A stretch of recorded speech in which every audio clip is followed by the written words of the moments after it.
अब हमारे पास ring homomorphism के थ्योरम स्टार्ट हो गए हैं और पहला थ्योरम ये है, वो ये इसकी स्टेटमेंट ये कहती है कि हमारे पास एक फंक्शन है, मैपिंग है phi R to R dash be ring homomorphism with k phi as a kernel of homomorphism, then show that this kernel is a subgroup of ring which is the domain of the mapping।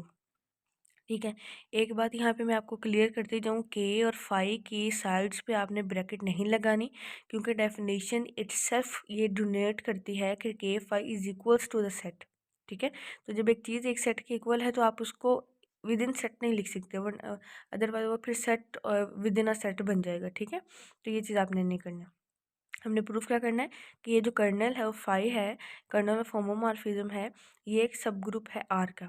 Okay, हम इसके लिए क्या करेंगे कि हमने basically ये prove करवाना है। मैं अगर आपको कोई एग्जांपल दूं कि मेरे पास एक सेट है 1 2 3 4, ये कंटेन कर रहा है वो, तो अगर मैं कहूँगी कि 1 बिलोंग कर रहा है इस सेट में से, इट मीन्स कि 1 का जो सेट होगा वो क्या होगा, वो ज़ाहिर सी बात है कि उस सेट का सबसेट होगा। ठीक है, तो अगर ये इसको हम ग्रुप प्रूफ करवा दें तो ये सब ग्रुप भी बन जाएगा उसका। इसके लिए मैं क्या करूँगी कि एक्स और वाई कर्नल ऑफ फाई से बिलोंग करवा दूँगी। लेट कर लिया मैंने, एक्स और Y belongs to kernel of phi.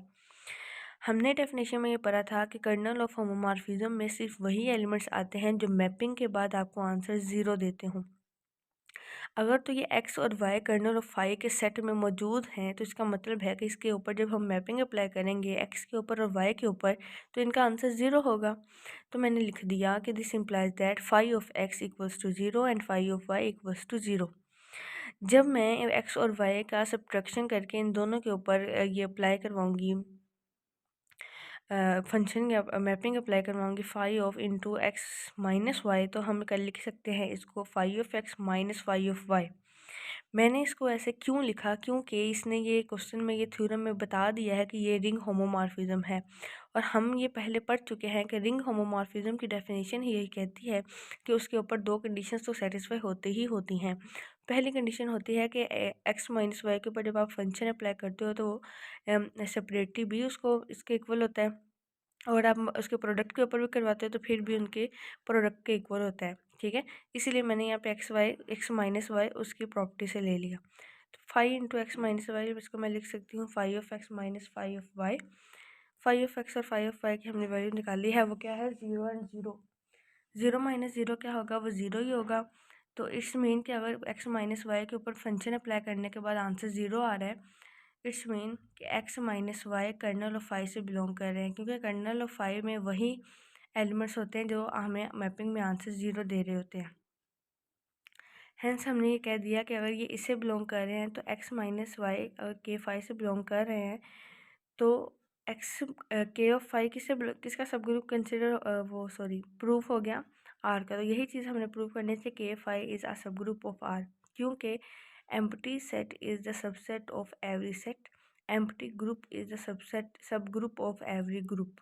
ठीक है, इसी तरह से एम्प्टी रिंग इज़ द सब ring of every ring homomorphism. तो यही चीज़ यहाँ पे उसी स्टेटमेंट का सहारा लेते हुए ये चीज़ हमने प्रूव कर दी।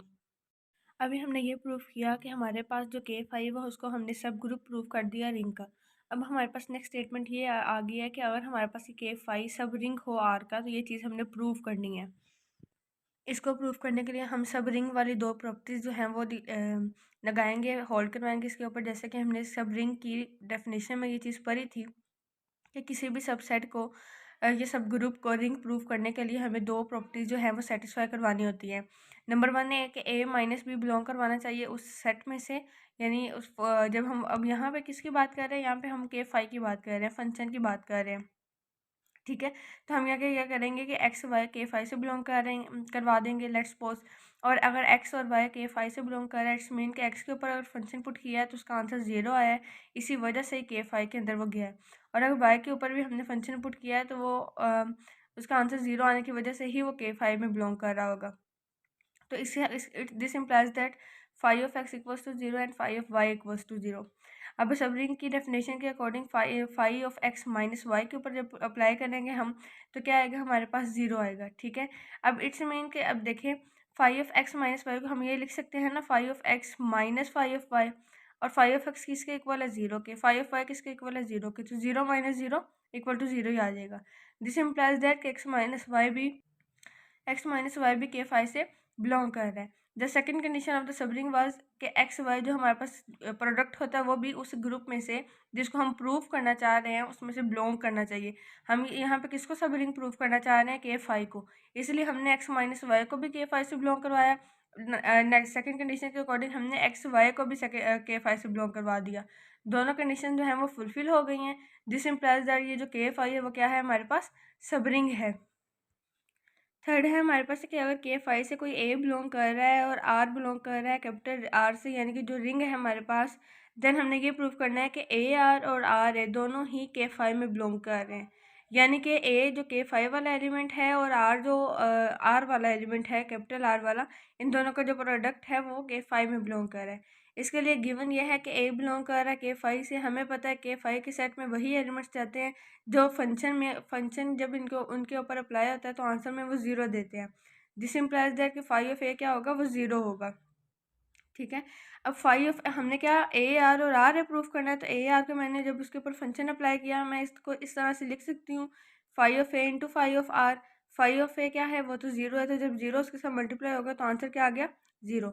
जब अगेन वही डेफिनेशन, एक डेफिनेशन ही बार बार अप्लाई हो रही है कि अगर किसी टर्म के ऊपर फंक्शन अप्लाई करने से आंसर 0 आ रहा है तो दिस इम्प्लाइज दैट कि वो क्या है? के फाई में बिलोंग करता होगा। और ये भी टर्म बार बार यूज़ हो रही है कि अगर कोई के फाई से बिलोंग कर रहा है तो उसका मतलब है कि उसका फंक्शन का आंसर 0 होगा। तो यहाँ पे फंक्शन का आंसर 0 आ गया। दिस इम्प्लाइज दैट कि ए आर किससे बिलोंग कर रहा है? के फाई से। Similarly for the case of r a, जब ये दोनों टर्म्स जो हैं वो प्रूव हो जाएंगी कि वो के फाई से बिलोंग करती हैं, तो यही चीज़ हमने प्रूव करनी थी। साथ लिखा हुआ है कि ये जो 1 वाली टर्म है जो हमने सबसे पहले प्रूव की कि के फाई क्या है? सब रिंग है आर की, तो वो ये भी इंडिकेट करती है कि वो सब ग्रुप है। हमने सब रिंग भी प्रूव कर दिया। ठीक है, और 3 वाली क्या बता रही है कि ये ए आर और आर दोनों ही के फाई है। तो यहाँ से एक इम्पोर्टेंट थ्योरम ये निकलता है कि के फाई यानी कि जो कर्नल ऑफ रिंग होमोमॉर्फिज्म है ये आइडियल ऑफ आर है। हम आइडियल की डेफिनेशन पढ़ेंगे, उसके अकॉर्डिंग फिर हम देखेंगे, ये मैं तब ये वहाँ पे भी रिवाइज करवाऊंगी कि आइडियल की जो डेफिनेशन है ना उसकी जो दो प्रॉपर्टीज़ हैं वो इसी थ्योरम की फर्स्ट और थर्ड वाली प्रॉपर्टी ही है। जब किसी भी सेट के ऊपर ये इसकी फर्स्ट और थर्ड प्रॉपर्टी यानी कि सब ग्रुप और ए आर और आर ए, लेफ्ट आइडियल और राइट आइडियल, ये जब प्रॉपर्टीज़ फुलफिल हो रही होती हैं ना तो हम उसको कहते हैं कि वो रिंग होमोमॉर्फिज्म का आइडियल है। तो यही चीज़ यहाँ पे लिखी हुई है, वही चीज़ मेंशन की हुई है उसकी डेफिनेशन। तो ये हमारा ये वाला थ्योरम कंप्लीट हो गया। उसके बाद हमारे पास नेक्स्ट थ्योरम है लेट फाई, जो कि बहुत इंपॉर्टेंट है। Let phi be R ring homomorphism from R to R dash, then K phi यानी कि kernel of phi is equals to set 0 if and only if phi is 1 1। यानी हमने इस फंक्शन को मोनोमॉर्फिज्म जो है वो प्रूव करना है, और इफ एंड ओनली इफ है तो जाहिर सी बात है हम एक मरतबा फर्स्ट टर्म रिंग होमोमॉर्फिज्म लेके 1 1 वाली यानी मोनोमॉर्फिज्म की कंडीशन को फुलफिल करेंगे, देन मोनोमॉर्फिज्म को लेके K phi is equals to 0 set prove करेंगे। तो हम प्रूव में सबसे पहले लिखते हैं suppose phi is 1 1, we have to show that K phi is equals to 5। ठीक है, हम बेसिकली पहले इस तरफ से ऊपर की तरफ जा रहे हैं 1 1 लेके, और ये चीज़ हम प्रूव करना चाह रहे हैं। लेट एक्स बिलोंग कर रहा है के फाई से। अगर एक्स बिलोंग कर रहा है के फाई से, इसका मतलब है के फाई में किस टाइप के एलिमेंट्स होते हैं? ऑब्वियसली बात है कि के फाइव में वो उस टाइप के एलिमेंट्स होते हैं जिनके ऊपर फाइव जो है फंक्शन अप्लाई करें तो आंसर क्या है? 0। ये 0 डैश बेसिकली सिर्फ आर डैश क्या उसका नाम है, आर डैश की डोनेशन की वजह से इसके ऊपर डैश लगा हुआ है। और हमें ये पता है कि जो आर डैश है, हम यहाँ से जब भी कोई एलिमेंट लेंगे तो उसका जो आंसर आएगा वो आर डैश में बिलोंग कर रहा होगा। उसके बाद हमारे पास है, अगर हमने ये ले लिया phi of X is equals to phi है, तो it's mean K phi of X equals to हम 0 डैश को फाई ऑफ 0 भी लिख सकते हैं। ठीक है, जाहिर सी बात है अगर रिंग आर में एक्स एलिमेंट कोई ना कोई एलिमेंट एग्जिस्ट कर रहा है तो वहाँ पे कोई ना कोई एलिमेंट 0 भी तो हो सकता है। ठीक है, तो हम ये क्या करेंगे कि एक्स जो है वो वहाँ पर अगर 0 है तो 0 डैश अगेन वहाँ पे आर डैश में मैप कर रहा होगा। ठीक है, अब अगर दोनों फंक्शंस इक्वल हों और उसके अलावा अगर दोनों फंक्शन इक्वल हों तो उसके अंदर वाली टर्म्स भी इक्वल होती हैं। यही तो डेफिनेशन है 1 1 की। तो दिस इम्प्लाइज दैट अगर x इक्वल्स टू 0 है तो के फाई किसके इक्वल होगा? सिर्फ सेट ज़ीरो के। क्यों? क्योंकि एक्स तो कहाँ से बिलोंग कर रहा था, एक्स तो बिलोंग कर रहा था के फाई से। ये तो कोई हमने आर्बिट्रेरी नंबर लिया था। बेसिकली हम किसको टारगेट कर रहे हैं, हम तो टारगेट कर रहे थे के फाई को। तो अगर एक्स इक्वल्स टू ज़ीरो है तो के फाई किसके इक्वल होगा, वो ज़ीरो के सेट के इक्वल होगा। इसी तरह से अगर हम कन्वर्सली देखें तो अब हमने ये वाली टर्म ली थी और इस चीज़ को प्रूव किया है। अब हमने क्या करना है कि ये टर्म लेनी है और वन वन को प्रूव करना है। Suppose that K phi is equals to zero, ठीक है। अगर हम, मैंने आपको सबसे पहले लेक्चर में भी यही बताया था कि किसी भी चीज़ को प्रूव करने के लिए दो कंडीशंस होती हैं। या तो आप सिंपल एज इट उसको प्रूव कर दें, या सेकंड ये होती है कि आप सपोज ऑन कंट्रारी करके उसको प्रूव कर दें। हमने सेम वैसे ही किया कि इसको सपोज ऑन कंट्रारी कर लिया, meaning that K phi is equals to zero हमने लिया, हमने प्रूव ये करना है कि फंक्शन क्या है, वन वन है। तो हम लेट ये कर लेते हैं कि फंक्शन वन वन नहीं है। अगर यहाँ पे एंड पे कोई ना कोई कंट्राडिक्शन आ गई तो हम ये प्रूव कर देंगे हमने कि जो सपोज किया था वो गलत सपोज किया था और फंक्शन रियलिटी में वन वन है।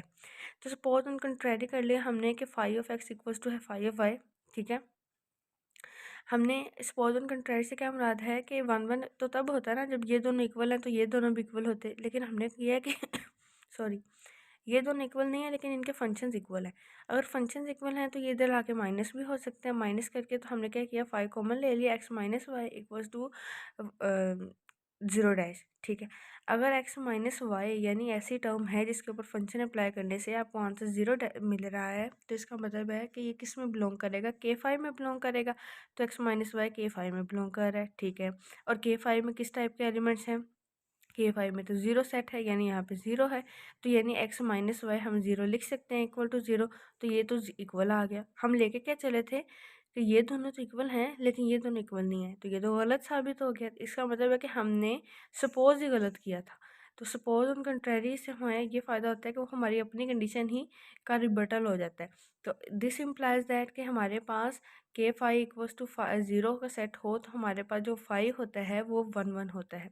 तो इस तरह से एक बहुत इंपॉर्टेंट थ्योरम हमारा ये भी कवर हो गया। देन हमारा नेक्स्ट थ्योरम है let phi from R to R dash bearing homomorphism. Then हमने प्रूव ये करना है कि image of phi is a subring of R dash, ठीक है। इमेज ऑफ फाई से क्या मुराद है, बेसिकली इमेज का मुराद ये होता है कि हम आर से जो भी एलिमेंट ले रहे हैं उसका जो ये है हमारे पास डोमेन, ये है हमारे पास को डोमेन, और जो इसको मैपिंग करने पे आंसर हमें मिलेंगे वो होता है हमारे पास इमेज, या उसको कहते हैं रेंज, ठीक है। तो उसने ये कहा है कि देखें, ज़रूरी नहीं है कि इसके हर एलिमेंट का आंसर इसका हर एलिमेंट ही ऑक्यूपाई कर ले, ठीक है। ऐसा भी तो हो सकता है ना, इसके जो सारे एलिमेंट्स हैं उसके कुछ एलिमेंट्स पे मैप हों, बाकी एलिमेंट्स फ्री हों। तो जो मैप हो रहे होंगे ये तो ऑब्वियस सी बात है कि वो इसका क्या है, वो तो इसका सबसेट है ना, इस रिंग के सब रिंग होगी वो। तो हमने बेसिकली यही प्रूव करना है कि image of phi is a sub ring of R dash. और दूसरा हमने ये प्रूव करना है kernel of phi is a sub ring of R. मैं अगेन आप पहले किसी भी थ्योरम को जनरली ये समझा करें कि बात कह कह क्या रहा है वो, ठीक है, एग्जामिनर पूछ क्या रहा है। यहाँ पे इमेज ऑफ फाई की बात हो रही है, हमें पता है इमेज इसमें कंसिडर होगी। इसके आप एक एलिमेंट ले लें, दो ले लें, तीन ले लें, पांच ले लें, ये जितने भी ले लें, ठीक है। हर सेट का every set is the subset of itself, ऐसा होता है। अगर ये सारे के सारे भी ऑक्यूपाई हो गए तो हम ये कह सकते हैं ना कि यहाँ इसका जो इसमें से जो हमारे पास रिजल्ट बनेगा, जो इमेज बनेगी वो इसकी सब रिंग होगी, ठीक है। दूसरा क्या है, हमें ये भी पता है कि empty set is the subset of every set, same like that kernel phi is the सब रिंग ऑफ आर, ठीक है। तो हमने ये दोनों चीज़ें प्रूव करनी है। तो हमने इससे पहले फर्स्ट टर्म को प्रूव करने के लिए लिख लिया let R one dash and R two dash belong to image of phi, क्योंकि हमने इमेज ऑफ फाई को रिंग प्रूफ करना है तो हम इमेज ऑफ फाई से ही दो एलिमेंट्स जो हैं वो ले लेंगे। हमने यहाँ से दो एलिमेंट्स ले लिए। अब हमने ये भी चीज़ प्रूव करनी है कि ये आर डैश की सब रिंग है, इसलिए मैंने आर वन डैश और आर टू डैश लिया है। तो लेट कर लिया आर वन डैश और आर टू डैश क्या बिलोंग कर रहे हैं, इमेज ऑफ फाई से बिलोंग कर रहे हैं। और आर वन डैश और R two dash meaning that image of phi किस में है, वो आर डैश में। इसका मतलब है अगर वो इससे सॉरी इमेज ऑफ फाई से बिलोंग कर रहे हैं तो इमेज ऑफ फाई तो आर डैश से बिलोंग कर रही है। दिस इम्प्लाइज दैट कि अगर ये इससे बिलोंग कर रहे हैं तो ये दोनों आर डैश से भी बिलोंग कर रहे हैं। तो अगर किसी भी चीज़ का आंसर कब आता है, जब उसमें कुछ ना कुछ इनपुट दिया हो, ठीक है। तो यहाँ पे आउटपुट कब आएगा, जब यहाँ से कोई ना कोई इनपुट होगा। तो R one dash R two dash एक आंसर है। तो कब आएंगे वो आंसर, जब आर वन और आर टू इसमें से पुट किया होगा तो आंसर आर वन डैश और आर टू डैश आएंगे। तो दिस इम्प्लाइज दैट कि अगर ये इसमें बिलोंग कर रहे हैं तो इनका कोई ना कोई इमेज, प्री इमेज इसमें भी बिलोंग कर रहा होगा, R1 और R2 बिलोंग कर रहा होगा R में, such that phi of R1, यानी इसके ऊपर फंक्शन अप्लाई करूँ तो आपको आंसर मिल रहा है R1 डैश, R2 के ऊपर फंक्शन अप्लाई करो तो आंसर क्या मिल रहा है R2 डैश। तो हमने फाइव कॉमन ले लिया, अंदर आ गया R1 माइनस R2, ठीक है। देन वी हैव, क्योंकि हमारे पास जो होमोमॉर्फिज्म है तो हम फंक्शन कॉमन ले सकते हैं। सिंस हमारे पास क्या था कि R1 और R2 किससे बिलोंग कर रहे थे, R से बिलोंग कर रहे थे, तो उनका जो सब्सट्रैक्शन होगी, उनका जो डिफरेंस होगा वो भी R में से बिलोंग करेगा, ठीक हो गया। अगर ये R1 माइनस R2 इस R में से बिलोंग कर रहे हैं तो इनका जो फंक्शन होगा वो किससे बिलोंग करेगा, इमेज ऑफ फाई से।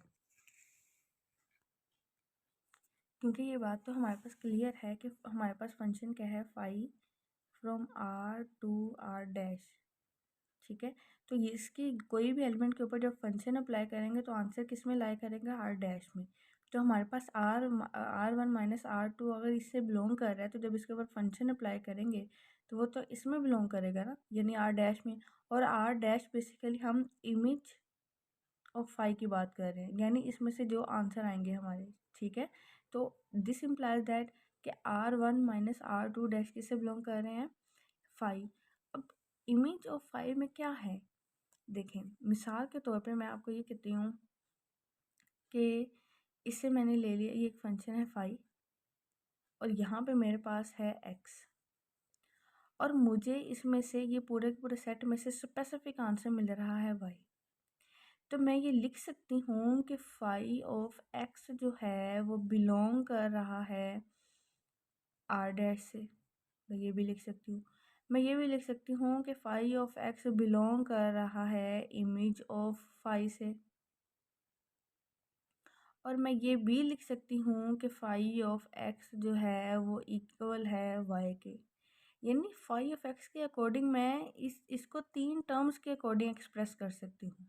सेम लाइक दैट अगर मैंने R1 माइनस R2 की बात की है तो वो R में से बिलोंग अगर कर रहे हैं तो और उनके ऊपर फंक्शन अप्लाई करेंगे तो वो किस में आएगा, इमेज ऑफ फाई में। अगर R1 माइनस R2 डैश, यानी यहाँ पे अगेन मैं ये लिख सकती हूँ कि यहाँ पे y किसे बिलोंग कर रहा है, यहाँ पे y बिलोंग कर रहा है इमेज ऑफ फाई से, ऐसे ही है, ठीक है। तो सेम लाइक दैट कि अगर इनका जो आंसर आएगा वो किससे बिलोंग कर रहा होगा, इमेज ऑफ फाई से। तो हमने क्या प्रूव करना है, इसको सब रिंग प्रूव करना है। तो सब रिंग के लिए एक तो माइनस वाली कंडीशन होती है और एक प्रोडक्ट वाली। प्रोडक्ट वाली हमने लिख दिया R1 डैश और R2 डैश को हम लिख सकते हैं फाई ऑफ R1 और फाई ऑफ R2, ठीक है। जब इनके ऊपर फंक्शन अप्लाई करेंगे तो आंसर यही आता है। अब इन क्योंकि रिंग होमोमॉर्फिज्म है तो हम इन दोनों को सेपरेट करके ये लेज़र भी लिख सकते हैं। तो इससे क्या मुराद हुआ कि R1 और R2 कहाँ से बिलोंग कर रहे हैं, वो तो R से बिलोंग कर रहे हैं, ठीक है। अगर ये R से बिलोंग कर रहे हैं तो इनका फंक्शन जब अप्लाई करेंगे तो आंसर किस में बिलोंग करेगा, इमेज में बिलोंग करेगा। तो आंसर बेसिकली क्या है, आंसर तो R1 डैश और R2 डैश है। तो हेंस प्रूव ये हो गया कि इमेज ऑफ फाई क्या है, वो एक सब रिंग ऑफ R डैश है। नेक्स्ट हमने प्रूव ये करना था कि कर्नल ऑफ फाई जो है वो सब रिंग ऑफ आर है, ठीक है।